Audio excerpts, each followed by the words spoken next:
What up, peeps? It's your boy Heckin. Welcome back to the channel, and it has been about 200 years since I've done a pickups video, but today we're going to do that because I got a decent amount of stuff to show you guys. This is pickups number 17. Whoop whoop. Alright, well, let's go ahead and dive in. So first up, I got the strategy guides.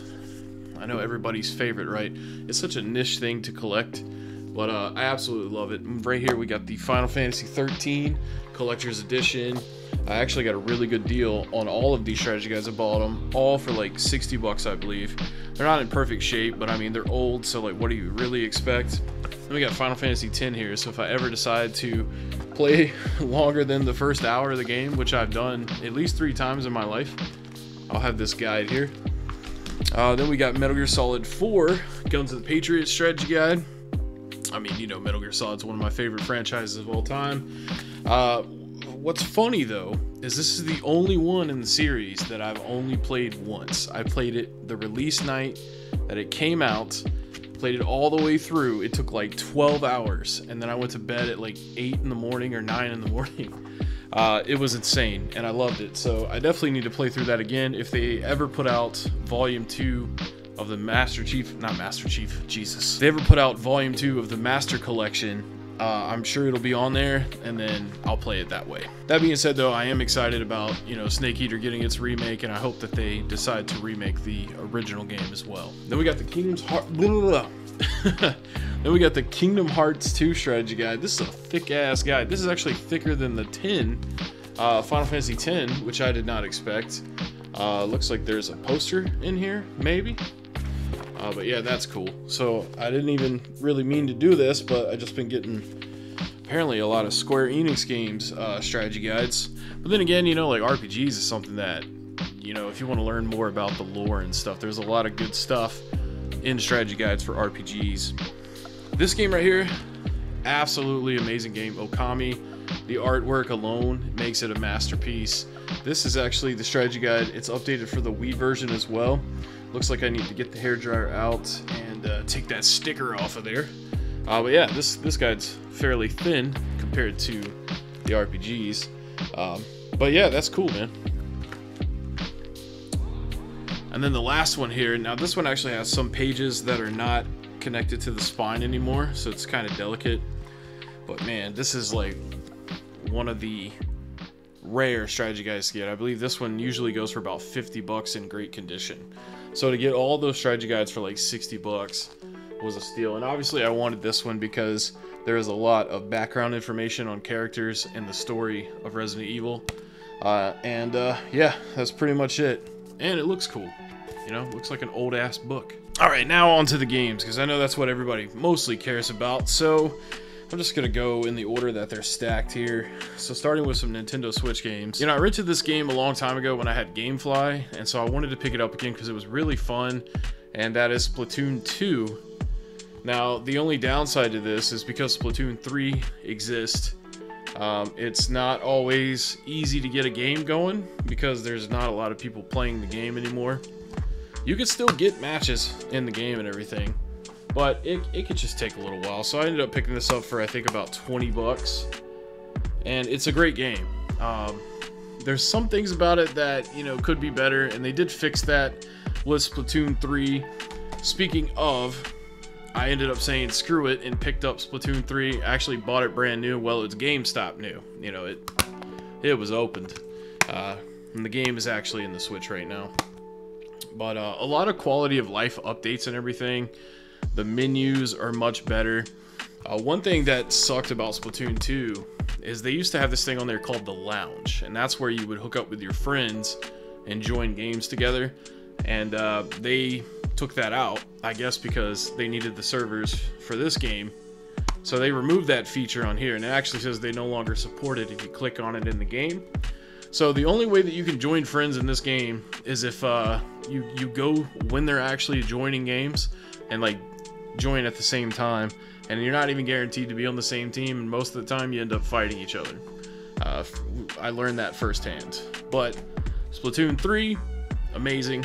But graphics wise, pretty much the same game. I mean, there's a lot of new weapons and stuff in this game, and there's too many people playing this game, to be honest with you. There's a lot of fucking sweats on this game. But yeah, it does not take long at all to get a match, even if I tried to play right now at like 1 in the morning. Also, I just want to add in there that this and Splatoon 2 are like the only multiplayer games from Nintendo on the Switch that I've ever played that do not lag. Like if you play Smash Brothers online, it lags. But this game plays great. Alright, next up I got some original PS1 games, and they're both Tomb Raider games. So we got Tomb Raider The Last Revelation, which I've actually never played. But I got a good deal on it, so I picked it up with this one. Tomb Raider 2, which I have played, and this one's a lot of fun. I believe this is the one where you can lock the butler in the freezer, which is, sadly, the only thing that I remember from this game. Alright, now going on to some more new stuff. These two games just came out, and I was really excited to pick both of them up. Actually, I want to talk about this one first. So this game officially released on PS5 and Xbox, and it was in early access on Steam for a really long time. It is a boxing game, and I'd seen a lot of great, like, you know, reviews for the game and stuff like that, and I just never wanted to pull the trigger on Steam because I saw that it was coming out on console, and I was like, screw it, I'll just wait for that, you know, because it'll be polished. Well, I was wrong. But that's undisputed, man. The ambition this game is trying to go is fantastic. So, you know, shout out to them for giving us a boxing game. But this one needs a lot of work. So I paid full price for a game that I'm probably not going to play for at least 6 months, because they need to fix the targeting in this game, AI in general. It is not pleasant. I played about 2.5 hours of it, and then I was like, yeah, this is one that's just gonna sit for a while. But yeah, other than that, I mean, you know, it's pretty cool. They got a lot of, you know, good boxers, current and past, in the game and stuff. But man, if I had to rate this out of 10 right now, I'd say it's like a 5.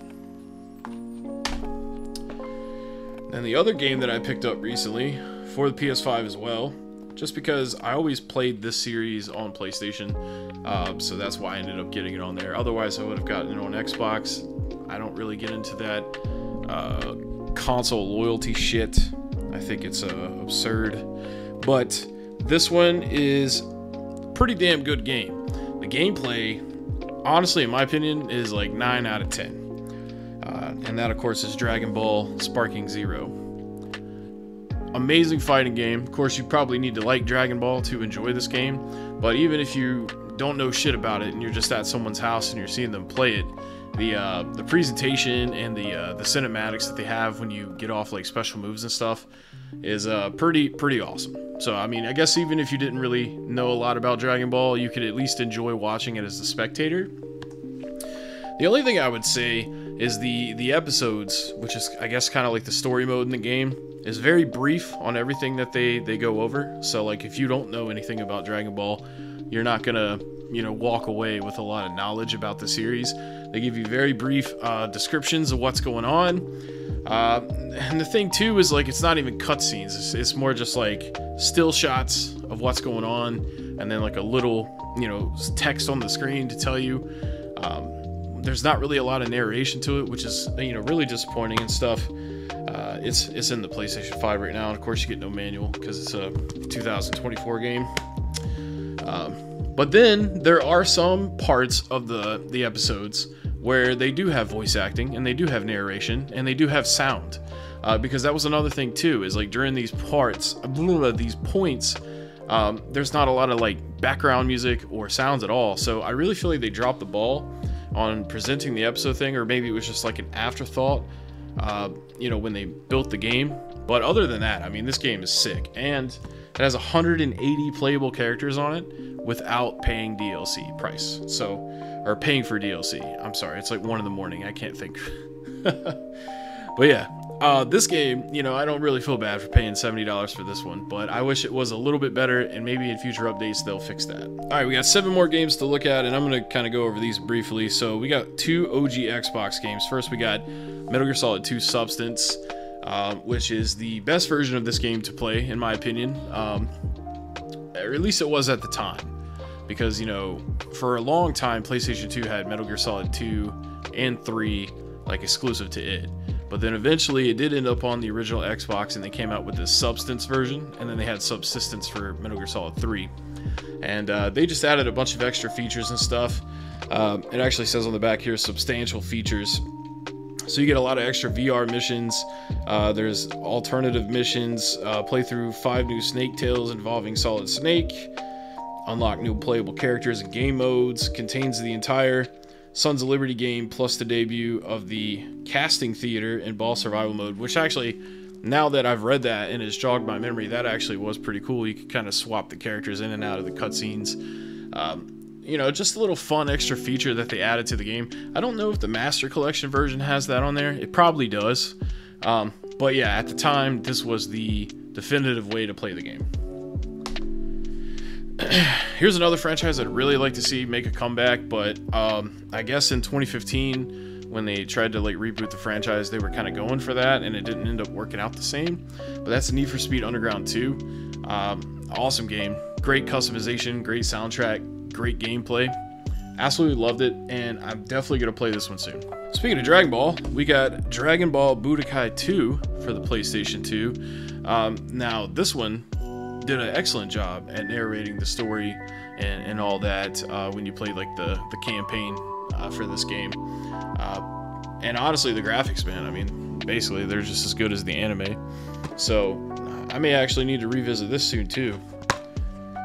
But downside is like this doesn't obviously have Super on it because it came out a long time ago. But so you're looking at Dragon Ball Z story, but no Super or anything like that. Got another PS2 game, happens to be a fighting game. I guess I kind of went heavy on the fighting games this week, or this episode, because I didn't buy all these games in 1 week. This has been like 3 to 4 weeks worth of buys here. We've got my favorite fighting franchise, Tekken Tag Tournament. So this was when they introduced having tag fighting, which honestly is not too annoying. Usually I don't like tag fighter games, but the fact that I can like pair up Harangue with like Eddie Gordo and just cheese on people, I mean, I could be down for that. Or King. Alright, we got 3 games left. So we got 2 Wii games. Yeah, we'll just go ahead and we'll stick with the fighters here. I've actually never played this, but Soul Calibur Legends for the Wii. Actually didn't even know that it existed until I just saw this was available to buy from one of the people I buy from. And I was like, yeah, you know, why not? I like Soul Calibur. So it came complete. And I need to give this one a spin. I mean, obviously, I've spent majority of my career as a Soul Calibur player on Soul Calibur 2. I thought that was like just the perfect fighting game for the longest time. And you know, I cheesed people on that game too. I played as Keelik with the big dueling staff. And yeah, I mean, this, I'm sure it has motion controls added to it because it's a Wii game. But you know, you can't ever really go wrong with a Soul Calibur game. It's like if you played one Soul Calibur game, you've played them all, for the most part. Now here's another one that was essential to get for the collection. That's Resident Evil: The Umbrella Chronicles for the Wii. I actually need to get my hands on the gun attachment here, because this is kind of like House of the Dead, where you know, it's like an arcade shooter. So once I get my hands on one of those attachments, I'm sure they're pretty easy to find nowadays. Maybe not the official one, but I could probably get one 3D printed, if anything. And then that would probably be a lot of fun. And actually, this is up to 2 players, so me and my girlfriend could run through this. And then the final game that I got, that I want to show you guys. Now, I've been looking for this game for a very long time, and it's a very common game, so it didn't even make sense that I couldn't find it. Well, let me clarify by saying I couldn't find it for the Xbox 360. I saw it on the PS3 everywhere. But thing is, I already got 2 of the other games from the same franchise on the 360, so I wanted to make sure that I picked up this game on the 360. I actually did find a copy a couple months ago, and it was missing the manual, so I passed on it. And then finally was able to find a copy, CIB, and I'm actually planning on playing the remake around Halloween live streamed for the channel, so make sure you tune in for that. But that is Dead Space 2. I know, it was hard to find, man. Hard to find complete, man. But yeah, it is complete. The manual is back there behind all those advertisements. Didn't even realize this was a 2-disc game. You know, when you think about how long it's been since we've had 360, you know, as the main console, you know, you forget about stuff like that. You're like, oh yeah, that's right, games used to come on 2 discs, because they couldn't rely on people to download 80 gigabyte patches on day 1, which is absurd, and I'm sure that's going to happen next week when Black Ops 6 comes out. If you're watching this like when the video is brand new, otherwise it's probably already out and you probably already know the answer. But yeah, this game is terrifying. I remember they used to put the commercials out where they would show like people's moms footage from this game, and then they would show their reaction, and that was the trailer for the game, was that like it scares the hell out of your mom. And you know, EA just doesn't do cool stuff like that anymore. It's kind of surprising that they were the publishers for this, but this game is great, and so is the first game, and I look forward to playing the remake, because I never played the remake. But yeah, that's all the stuff that I got to show you guys today. Thank you so much for watching. If you haven't subscribed already and just randomly stumbled across this video, this is much different than what I normally do, but I'd love to have you as a subscriber.